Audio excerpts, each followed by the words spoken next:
Hi అండి, నమస్తే. Welcome to our channel Paidas kitchen. నేను మీ భవానీ.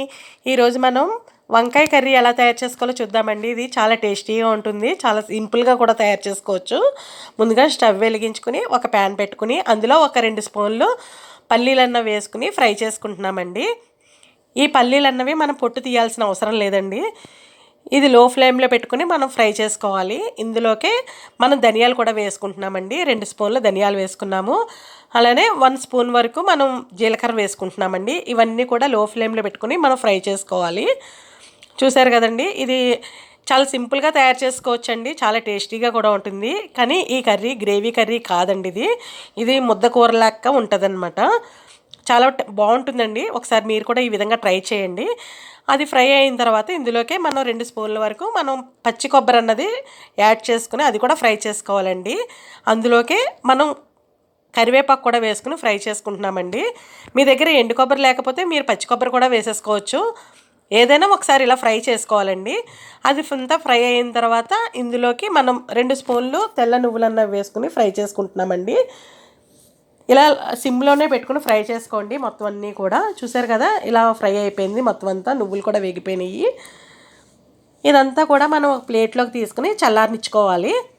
చల్లారిన తర్వాత అప్పుడు మనం మిక్సీ పట్టుకోవాలండి, లేదంటే ముద్ద కింద అయిపోతుంది వేడికి. నువ్వులు పల్లీలు ఉండటంతో అది వేడి మీద వేస్తే కనుక ముద్ద కింద వచ్చేస్తుంది. అందు గురించి బాగా చల్లారిన తర్వాత అయితే మన పౌడర్లానే వస్తుంది. తర్వాత ఒక ప్యాన్ పెట్టుకుని అందులోకి ఒక 2-3 స్పూన్ల వరకు ఆయిల్ వేసుకుని అందులోకి మనం పోపు అంతా వేసుకుంటున్నామండి. శనగపప్పు, మినప్పప్పు, ఆవాలు, జీలకర్ర, అలానే కరివేపాకు, ఎండుమిర్చి కూడా వేసుకుని ఫ్రై చేసుకోవాలండి. అది ఫ్రై అయిన తర్వాత ఒక పెద్ద ఉల్లిపాయ అన్నది నేను చీరికల కింద కట్ చేసుకుని అది కూడా ఫ్రై చేసుకుంటున్నాను. అది వేగిన తర్వాత అందులోకి ఒక 5-6 పచ్చిమిర్చి కూడా మనం ఫ్రై చేసుకోవాలండి. తర్వాత ఇలా వంకాయలండి, ఇవి నీటి వంకాయలు అంటారు కదా, పొడవుగా ఉంటాయి సన్నగా. ఈ వంకాయల్ని మనం హాఫ్ చెప్పని ఇలా కట్ చేసుకుని చీరికల కింద కట్ చేసుకుని అవి కూడా బాగా మిక్స్ చేసేసుకోవాలండి. మిక్స్ చేసుకుని ఒక్కసారి ఇలాగా ఒక 5 నిమిషాల పాటు మనం మూత పెట్టేసుకోవాలి. ఇందులో మనం వాటర్ అన్నది వేయలేదు, చూసారు కదా. మనం మూత పెట్టేసుకుంటే వంకాయల్లో ఉంచే వాటర్ తోటే మనకి కూర అన్నది మగ్గిపోతుందండి.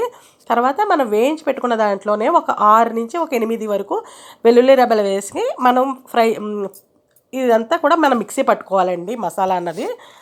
తర్వాత 5 నిమిషాల తర్వాత మనం మూత తీసి చూసుకున్నట్లయితే ఈ విధంగా ఉంది. చూసారు కదా,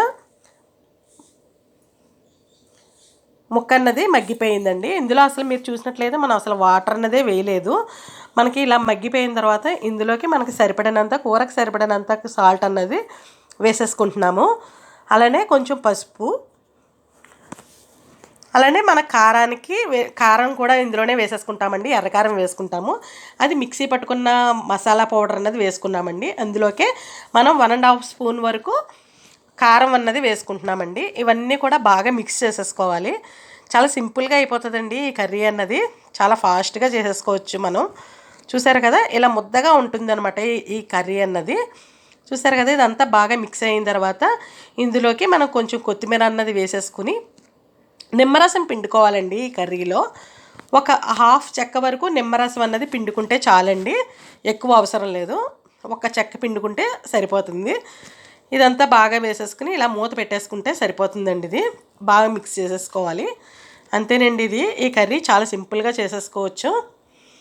చాలా టేస్టీగా కూడా ఉంటుంది. మీరు కనుక ఒక్కసారి ఈ విధంగా ట్రై చేసి చూడండి. నచ్చితే కనుక లైక్ చేయండి, షేర్ చేయండి, సబ్స్క్రైబ్ చేయండి. Thank you for watching.